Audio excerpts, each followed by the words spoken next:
Hi friends, आज हम बात करेंगे एथीस्ट और एग्नोस्टिक वो लोग होते हैं जो खुदा और मज़हब को नहीं मानते, रिलीजन को नहीं मानते, भगवान को नहीं मानते। लेकिन यहाँ बहुत सारे ऐसे मज़हबी लोग हैं वो बोलते हैं कि ऐसे लोग अच्छे कैसे हो सकते हैं, अच्छाई कैसे कर सकते हैं, इनमें मॉरलिटी कहाँ से आएगी, ये इनकी एथिक्स कहाँ से आती है, ये तो बुरा कर सकते हैं, ये तो एनिमल्स हैं। पर ऐसा नहीं है। वीडियो को पूरा देखें तब जाके बात समझ आएगी। स्टडीज़ में पाया गया, रैट्स पे स्टडी की गई, चूहों पे। दो चूहों को लाया, उनको सिखाया गया बटन प्रेस करना। बटन प्रेस करते थे वो, उनको अच्छी ट्रीट मिलती थी, अच्छा खाना मिलता था। और जो ही वो प्रेस करते थे उसके बाद उनको ट्रीट मिलती थी। उसके बाद उन्होंने थोड़ा सिनेरियो चेंज किया साइंटिस्टों ने। एक चूहे को वहाँ रखा और दूसरे चूहे को दूसरी जगह रखा।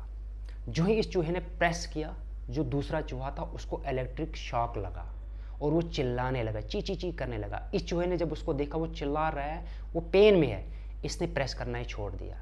इसको तो ट्रीट मिलती लेकिन फिर भी छोड़ दिया। तो फिर साइंटिस्टों ने देखा कि ये क्या हो रहा है इनके दिमाग के अंदर, ऐसा क्यों किया इस चूहे ने, ऐसे कैसे। ये तो हम बोलते हैं इंसान ही कर सकते हैं, इंसान ही दुख समझ सकते हैं, एनिमल दुख किसी का समझ ही नहीं सकते। पेन इनमें हमारी लेवल की वो सेंसेशन है ही नहीं। तो उन्होंने जब देखा कि ब्रेन के कुछ हिस्से को उन्होंने जब देखा अच्छी तरीके से साइंटिस्टों ने, उन्होंने पाया गया कि इनका जो ब्रेन का हिस्सा था उसको कहते हैं इंटीरियर सिंगुलेट कॉर्टेक्स। ये इंसानों के अंदर भी है हमारा ब्रेन का हिस्सा। तो वो एक्टिवेट हो जाता था जब चूहे ने दूसरे चूहों की तकलीफ़ देखी या चूहों ने दूसरे चूहों की तकलीफ़ देखी।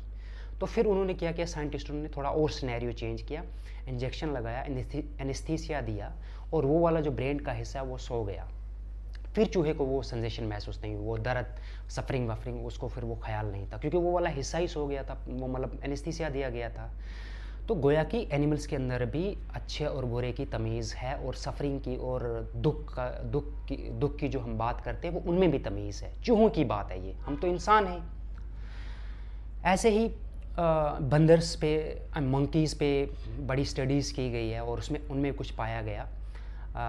रिसस मंकीज़ जो हैं वो हायरार्किकल मंकीज़ हैं। पाया गया कि हायरार्किकल सोसाइटीज़ में वो रहते हैं। जैसा कि एक एमएलए होता है, फिर मिनिस्टर होता है, मिनिस्टर के पास थोड़ा ज़्यादा पावर होता है, सीएम के पास उससे ज़्यादा पावर होता है, प्राइम मिनिस्टर के पास उससे ज़्यादा पावर होता है। ऐसे इन मंकीज़ में पाया गया। ये झगड़े के बाद कम सलाह नहीं करते थे। लेकिन दूसरे मंकीज़ का ग्रुप, वो दूसरे मंकीज़ जो है उनको कहते हैं स्टम्प टेल्ड मंकीज़। उनमें क्या पाया गया, दे आर वेरी टॉलरेट, वो टॉलरेट है और वो फ्रेंडली पाए गए।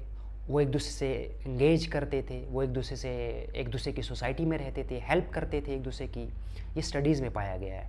और वो ज़्यादा जब झगड़ा हो भी जाए तो वो सलाह पे आ जाते थे, कंप्रोमाइज़ करते थे, सलाह करते थे एक दूसरे के साथ। जैसे हम लोग किसी से झगड़ा करेंगे तो बाद में बोलेंगे चलो सॉरी गलती हो गई, वो भी बोलेगा सॉरी गलती, इंसान है, इंसानों से तो गलती होती है। ये तो एनिमल्स में भी पाया गया। ये मॉरलिटी, ये जो इनमें है, ये तसव्वुर, ये कंसेप्ट कहाँ से आया इनमें। अगर हम समझते कि इंसानों में नहीं हो सकता तो जानवरों में भी तो पाया जाता है। ऐसे ही हाथी, एलिफेंट्स जो हैं, जब वो फीमेल प्रेग्नेंट होती है उसके इर्द गिर्द बाकी फीमेल हाथियाँ आती हैं, बाकी बच्चे आके हेल्प करते हैं, समाज में रहते हैं, एक दूसरे की मदद करते हैं। तो ये कंसेप्ट कहाँ से आया इनमें। अगर हम समझ लेंगे जो एथीस्ट है, अगर वो खुदा को नहीं मानता या एग्नोस्टिक नहीं मानता तो वो अच्छा कैसे करेगा। ये बायोलॉजिकल है, हमारा इवॉल्व हुए हैं हम, हमारा समाज है इसके पीछे, हमारी कंडीशनिंग है, हमारा कल्चर है इसके पीछे, रीजनिंग है, कॉमन सेंस है जो वो यूज़ करते हैं, जो हम सब में है।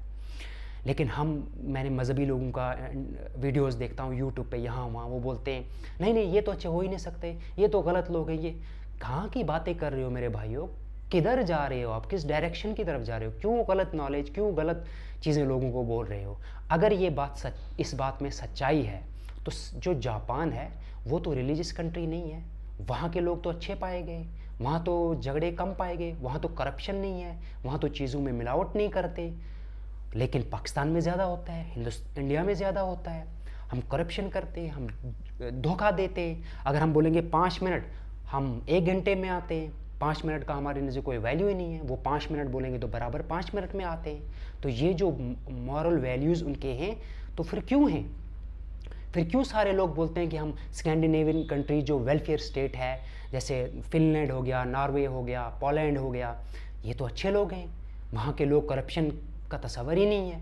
मैंने ऐसा सुना है, एक बंदा था नॉर्वे में, वो रात के 3 बजे गाड़ी चला रहा था, जब सिग्नल आया रेड सिग्नल तो वो वहाँ रुक गया, कोई गाड़ी नहीं थी, लेकिन उसने सिग्नल नहीं तोड़ा। वो तोड़ सकता था, अगर मैं होता मैं बोलता भाई कोई है ही नहीं, पुलिस नहीं है, ट्रैफिक भी नहीं है, तो अभी रेड सिग्नल का कोई बनता ही नहीं है जवाब, चलो निकल जाओ यहाँ से। लेकिन वो वेट किया, वेट करने के बाद गया। ऐसे ही एक और एग्ज़ाम ये मैंने सुना है, ऐसे एक मेरा पर्सनल वाक़ा है। मैं बॉम्बे में एक लड़की से, औरत से मिला और हम 3 बजे मिले, 3 बजे से लेकर 4 बजे तक हम बातें कर रहे थे। जब मैं स्टार्टिंग में उससे मिला, उसने कहा मैं आपसे कुछ ही मिनट बातें कर पाऊँगी, उसके बाद मुझे एम्बेसी पे जाना है। मैंने कहा ठीक है, लेकिन हम बातें करते करते हमें पता ही नहीं चला 4 बज गए। तो वो बोलने लगी मैं एम्बेसी पे जा रही हूँ। मैंने कहा एम्बेसी इस वक्त बंद होगी, इस वक्त कौन सी एम्बेसी है? तो उसने कहा मैंने फ्रेंड्स को बोला है कि मेरे को एम्बेसी पे जाना है। मैंने कहा ठीक है, आप अपने फ्रेंड्स को बोल दो मैं गई थी, वो बंद है। उसने कहा क्यों, मैं ऐसा झूठ क्यों बोलूँ कि मैं गई थी, मैं तो गई ही नहीं, मैं क्यों ऐसा बोलूँ? ये है हमारी यहाँ की खसलत जो मैंने वहाँ उसको बताई। ऐसे में गोवा में एक बार था, मेरा जो डॉक्यूमेंट्स थे और मेरा ATM कार्ड वो खो गया। तो वहाँ पे एक लड़का था, वो फ्रांस से था, वो एग्नोस्टिक था, वो खुदा को नहीं मानता था और वो मज़हब को नहीं मानता था। जब उसने देखा मेरे ATM वगैरह चीज़ें खो गई हैं तो उसने मेरी हेल्प की, 6000 रुपये मुझे दिया निकाल के। वो मुझे जानता भी नहीं था। उसने कहा कभी दे देना, वापस मुझे देना जब आपके पास ये चीज़ें अब रिकवर कर लोगे। उसने कैसे ट्रस्ट मुझ पर किया कि मैं उसका पैसा वापस दे सकता हूँ। हम इंडियन पे ट्रस्ट करेंगे, 6000 दूंगा। किसी को मैं 10 मिनट या 1-2 दिन से मैं किसी से मिला हूँ और वो बोलेगा मेरे पैसा खो गया या मेरी चीज़ें खो गई, और मैं बोलूँगा ये लो 10,000 या 6,000 या 5,000, आप कभी ज़िंदगी में मुझे वापस आगे चल के मुझे वापस करना, कितनी गारंटी है वो वापस करेगा? या हम ट्रस्ट करेंगे? हम तो नहीं करेंगे। उसने मेरे को दिया, वो बहरहाल फिर मुझे शाम के 6 बजे मेरा जो चीज़ें थी वो मुझे मिल गई, वहीं पे रूम में कहीं पड़ी हुई थी, ATM कार्ड मिला और मैंने उसका पैसा वापस किया। कहने का मकसद ये है, तो उसने किस बेस पे मदद की? उसको कहाँ पता था कि मैं उसका पैसा वापस दूंगा या नहीं दूंगा? तो वो मॉरलिटी उसके कहाँ से आई? हम यहाँ मॉरलिटी की बात करते हैं, हम लोगों को झूठ बोलते हैं, गलत मैसेज देते हैं और उसके बाद बच्चों के दूध में मिलावट करते हैं। हम बोलते हैं हम मॉरल हैं, औरतों को मारते हैं हम बोलते हैं हम मॉरल हैं। हम कल तक स्लेवरी को मानते थे, हम बोलते हैं हम मॉरल हैं। हमारे यहाँ बाप बच्चों को मारे या टीचर बच्चों को मारे, ये मॉरल माना जाता था आज तक, अब जाके चेंज हुआ है। लेकिन वेस्ट में बच्चों को नहीं मार सकते, पेरेंट्स भी नहीं मार सकते, टीचर भी नहीं मार सकते। कहाँ से आई ये तस्वर? वहाँ पे ये चीज़ें क्यों नहीं, और हमारे यहाँ पाकिस्तान में, इंडिया जैसी कंट्रीज़ में क्यों पाई गई है? जहाँ रिलीजन ज़्यादा है वहाँ बुराई ज़्यादा क्यों है?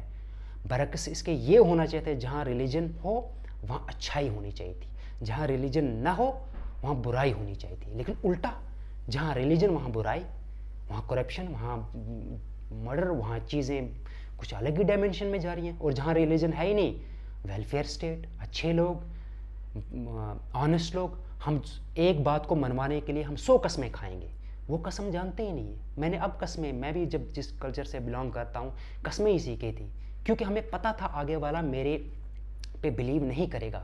इसीलिए माँ की कसम, खुदा की कसम, उसकी कसम, इसकी कसम, क्योंकि चारों तरफ झूठे लोग थे, मैं झूठा था, मुझे पता था कोई नहीं मानेगा मेरी बात। लेकिन इन लोगों में उल्टा ही पाते हैं। ये कहाँ की वीडियो, क्या वीडियो बनाते हैं, मतलब कौन है ये लोग, मतलब ये ऐसी चीज़ें बोलते हैं। एनिमल्स में मॉरलिटी, एनिमल सोशल एनिमल, हम एवॉल्व किया, बायोलॉजी है, एनवायरनमेंट है, समाज है, एजुकेशन है, कॉमन सेंस है, 2+2=4 हमें समझ आता है। तो वो क्यों किसी की? ये हमारा सर्वाइवल के साथ जुड़ा हुआ है हमारा। अगर मैं गलत करूँगा तो मुझे पुलिस पकड़ के लेगी, पुलिस ले जाएगी तो मुझे जेल हो जाएगी, जेल होगी तो फिर मैं फ्री नहीं रहूँगा। तो हम लोगों कहीं कहीं पे ज़बरदस्ती से ये चीज़ें मनवाई जाती हैं, लेकिन कुछ लोग बगैर इन चीज़ों के करते हैं। और जितने एथीस्ट कंट्रीज़ हैं जो सेक्युलरिज्म को मानती हैं, जहाँ रिलीजन डिक्लाइन हुआ है, वो पीसफुल है। आप देखो, इंटरनेट का ज़माना है, आज बताने की क्या ज़रूरत है। लेकिन इसके अलावा मैंने कुछ और भी सुना है, ये रिलीजियस लोग बोलते हैं ये अपनी माँ से शादी क्यों नहीं करते, ये अपनी बहन से शादी क्यों नहीं करते। भाई क्या बोल रहे हो आप लोग? बायोलॉजिकली अगर अपनी माँ और बहन से शादी करेगा तो वो डिजीज़ होंगी, बीमारियाँ पैदा होंगी। और दूसरी बात, बचपन की कंडीशनिंग है न करने की। तीसरी बात, कोई इंटरेस्ट भी तो होता है। मुझे 10 लड़कियां आप खड़ी करोगे, मैं 10 के 10 के साथ करूँगा। मेरा जहाँ इंटरेस्ट होगा, जो मुझे पसंद आएगी तो वहीं मैं जाऊँगा, जो लड़की को पसंद आएगा वहाँ वो करेगी। ऐसे ज़बरदस्ती हो जाएगी। उल्टा मज़हब में पाया गया है। अपने मामा, अपने चाचा की लड़की के साथ, अपने भाई के उसके बेटे के साथ, उसने उसकी बहन के साथ किया, वो इसकी बहन के साथ करता है, मामा चाचा। फिर डिजीज़ें होती हैं, बीमारियां होती हैं, उल्टा तो हम कर रहे हैं यहाँ पे। फिर अगर यही सवाल है तो ये लोग बोलते हैं तो आपका जो पहला रसूल जैसे इस्लाम में है, एडम और ईव आई थी, आदम और हवा, उन्होंने किसके साथ शादी की थी, उन्होंने किसके साथ सेक्स किया था, उनके बच्चों ने किसके साथ किया था। तो ये डबल स्टैंडर्ड जो हम चलते हैं ना, ये समझना चाहिए। फिर वो यहाँ पकड़ते हैं। और फिर इन एथिस्टों में अगर कोई कर भी ले, अगर अपनी बहन भाई के साथ कर रहा है तो वो फ्रीडम ऑफ एक्सप्रेशन उनका है। आप क्या गले से काट डालोगे? ये मैं हाइपोथेटिकल बोल रहा हूँ, करते नहीं है, ज़्यादातर यही लोग नहीं करते। यही लोग बोलते हैं मत करो, उल्टा तो यहाँ पाया जाता है। मदरसों में जो बच्चे होते हैं उन्हीं के साथ सेक्स होता है, होमोसेक्सुअलिटी होती है, सेक्स करते हैं, बड़े छोटे को मतलब दबाता है। लड़की अगर कहीं दब भी जाए वो बोल ही नहीं पाती है। वेस्ट में ऐसा नहीं है, अगर लड़की को पता चला कि किसी ने मुझे दबाया, वहीं पे केस करेगी। हमारे यहाँ लड़की डरेगी, समाज क्या बोलेंगी, बेइज्जती हो जाएगी, माँ को क्या बोलूँ, बाप को क्या बोलूँ, फ्रेंड्स में क्या बोलूँ, उम्र भर के लिए मेरे साथ कोई शादी ही नहीं करेगा। हम बोलते हैं हम मॉरल हैं और ये इमॉरल हैं। दोस्तों, चीज़ें देखो, पढ़ो, सुनो, गौर फिक्र करो, कॉमन सेंस यूज़ करो। मॉरलिटी के लिए एनिमल्स में कोई रसूल नहीं आया, कोई खुदा का कंसेप्ट नहीं है वहाँ। वो क्यों मॉरल है? इंसान भी तो मॉरल है, और हमने तो ज़्यादा डेवलपमेंट किया, हम तो ज़्यादा रैशनल हैं। तो दोस्तों, इसका ज़रूरी नहीं है मज़हब या खुदा की वजह से। कोई बंदा मज़हब की वजह से मॉरल हो सकता है, कोई मज़हब के बगैर हो सकता है। मैं किसी का पक्ष नहीं ले रहा हूँ, मैं ये कह रहा हूँ अच्छाई और बुराई का इंसान की बियोलॉजी, कंडीशनिंग, समाज, ये सारी चीज़ें, एजुकेशन, उसकी परवरिश कैसी हुई है, किस समाज में रहा है, कैसा माहौल था, ये सारी चीज़ें डिपेंड करती हैं। मैं ये नहीं कहता आप मेरी ये बातें मानो। अगर आपको मेरी बातें अच्छी लगे तो आप मान सकते हो। बाकी अगर आपको मेरा ये वीडियो अच्छा लगे, प्लीज़ इसे लाइक करें, सब्सक्राइब करें, शेयर करें। Thank you.